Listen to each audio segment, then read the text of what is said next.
big tip today.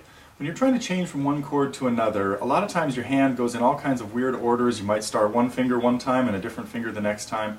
Today we're going to take a look at some techniques for changing from one chord to another where you're paying attention to what we might call the lead finger, the finger that is kind of your guide into the next chord. So let's take a look at the lead finger drill.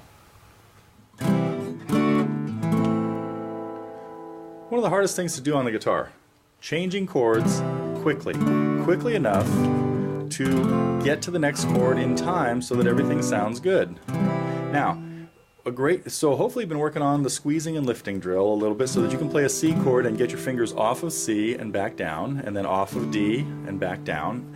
When you're going to change, let's say from C to D, you need to have what I call a lead finger. You have to have an idea of what you're going to do first. And in the case of a D chord, the lead finger should usually be your index finger, and it's going to the 2nd fret of the 3rd string, to the note A right there.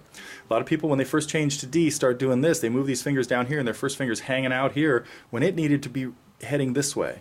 So to get to a D chord, you need to make sure that your first finger heads to its spot and your 2nd and 3rd fingers are heading down towards the 1st and 2nd strings, which is where they have to play. So a change from C to D is kind of difficult because you go from a position where your hand's like this to you have to actually turn your fingers and rearrange there. One gets longer, one gets shorter.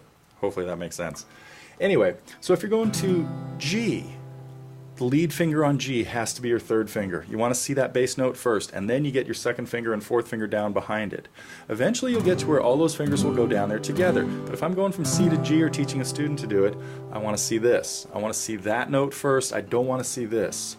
Putting your little finger down and then trying to move your finger, and it doesn't want to go. I guarantee when you have your 4th finger down, it's really hard to stretch your 3rd finger down and get the 6th string like that. And the opposite is not true. If your 3rd finger's down, it's much easier to get your 4th finger on. So the lead finger on G, your 3rd finger. The lead finger on C, your 1st finger usually. But there are times when you want to be able to play a chord with a different lead finger. Sometimes I might be playing a song that the first thing I do on the C chord is hit a bass note. So I want to get the bass note on first.